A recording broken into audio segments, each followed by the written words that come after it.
Hey guys, welcome to another episode of It's About Time. I'm here with my co-hosts Dave and Adam. What's up? What up, y'all? It would have been Jared, but apparently 76, partly cloudy, at Point Pleasant, New Jersey was just too frigid for him to come down today, as we were originally going to do our Q&A episode for this series. However, what we do have for you is a special GMT episode that we're going to explain to you today in its place. So, our customary tradition is what's on the wrist. Well, that does bring us to our feature today. But before I get what's on my wrist, let's see what's on your wrist. What do you got, Dave? I got that Oris, and just to give you all an update, I absolutely love it. I love the features and love the dial and the design. It's one of the best watches that I ever got. So I absolutely love it very much. Okay, and that's his Black Oris. Okay, a simplicity design that they came out with. This is a pretty recent model. He's actually been wearing this watch non-stop for 3 months, and it's not even 45 seconds off. It's less than a half second off a day, and he never even regulated. Never seen anything like that in my life, unregulated. The most accurate watch I've seen in my lifetime, so that is a definite bonus on his end, and a great find. What'd you get that for, like $400? $400, yeah. On eBay. Wasn't that bad on eBay. Unbelievable. And what is on your wrist, Adam? The Rado Jubilee, I believe. He's talking about the Rado Jubilee, which they do specialize in ceramics. He's had that on for quite some time as well. And on my wrist today is my newest watch in my collection, which is the Cartier Pasha GMT. Okay, what's nice about the Cartier Pasha GMT, I just added this past week, is what I want to talk to you about today. The GMT feature stands for Greenwich Mountain Time. What does that have to do with our episode? Pretty much nothing. But what it does have to do is what it stands for, okay? When you have any type of dual time watch, such as a GMT or a dual timer, its function is very simple. It's to tell 2 time zones at once. Dave, you go away on vacation, don't you? I do. Okay, where have you gone on vacation? I've gone to other countries, Italy, gone to Canada. Dave, you've been to California, correct? Yes. Okay. What is the most annoying thing about California when you're going there? Probably just the traffic, like coming in and out of Los Angeles. When we're talking about time, what would be the most annoying thing when it goes to California? Oh, switching to the Pacific time. That's right. And Pacific time zone is how far back? 3 hours behind us, which is New York time, so. That's absolutely correct. So the most annoying thing about going to a different state or a different country, as Dave said, Italy or something like that, is going to a different time zone, correct? That's correct. Okay. It's very annoying. Well, that's why this type of watch was invented, because it allows you to go to a different time zone and not even adjust the time on your watch, okay? And that's what I'm going to show you in a minute. Because what these type of watches do, they allow you, if you're going to California for a friend's wedding, which you did last year, correct? Yes. Okay, if you're going to California, this watch allows you to set the time in California and keep your current time here. So you both know the time in California and the time here. So it's theoretically 2 watches because I've got a California clock and a New York clock. Correct, and it's all in one. So like, That's awesome. How is that working with the 2 different? Well, that's what I'm going to show you. This is the whole point of this episode. We actually have watches called GMT watches that will show you 2 different time zones on one watch. Okay, so let's begin. When you talk about there's 2 different types of bezels when it comes to a GMT watch.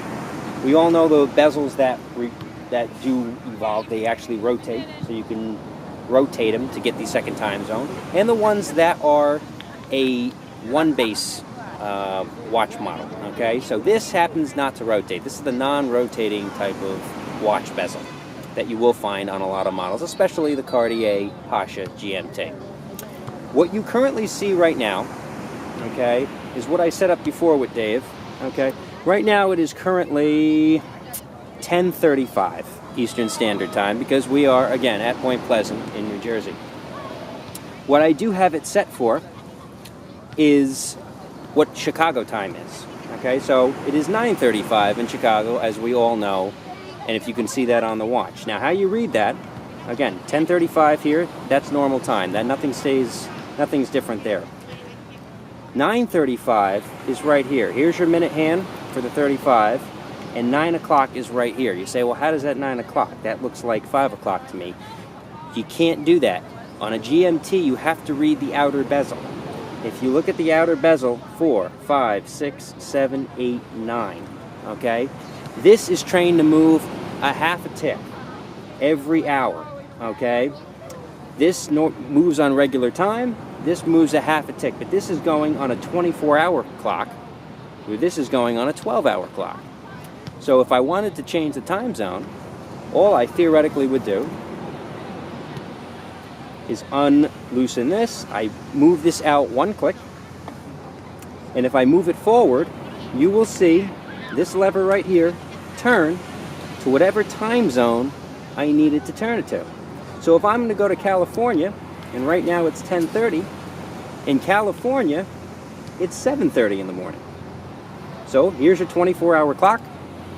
We keep moving this forward. 1 o'clock, 2 o'clock, 3 o'clock, 4 o'clock, 5 o'clock, 6 o'clock, 7 o'clock. Close it shut, shut the cap, and that's how you would read it. If I needed to go to Chicago time, I reopen the cap, I push this out once, spin it forward 2 more times because I know Chicago is an hour behind me, and all of a sudden you get to read it being 9:37. Okay? So that's how GMTs work. And what's really great about them is they come in a lot of different sizes, a lot of different models, but they are pretty expensive if you go to the higher end Swiss watches. Adam, Dave, do you know the most common watch that uses the GMT, the most common brand? No. No? When you think of watches, what's the first name you think of? Rolex? There you of go. course. Absolutely. Good guess, because that is correct. Rolex GMT was the one that really put this sucker on the map. And they go for several $1,000s, okay? But you can get GMTs in Swiss, you can get them in Japanese, you can get them in Chinese movements. It really doesn't matter. All different watch manufacturers make GMT models. But that's basically what the GMT is for, to tell you different time zones in the same watch. And that basically is a short version of our episode today on how they work. In dual time watches, we will talk future episodes about world timers. They work in a similar fashion. That's just a way of telling where it is in the world on a different time zone. World timers get a little confusing because of how all the countries, you see them all around the dial.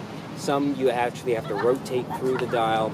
World timers to me are a lot more confusing and don't bring the bang for the buck like the GMT does. If I had to choose between the two, of a world timer and the GMT, I think the function that definitely makes more sense is the GMT, because it's much easier to tell, and like I just showed you, it's a lot easier to function on how to use GMT. But that pretty much wraps it up for here from Point Pleasant, New Jersey at Jenkinson's Beach. We'd like to thank everybody for hosting us today, and we'd like to give, on a count of 3, to our host who's not here today, nice Jared. Are you ready? Ready. 1, 2, 3. Oh, Jared. Wish you could have been here, buddy. We had a great day without you, and we'll see you next time on another episode of It's About Time.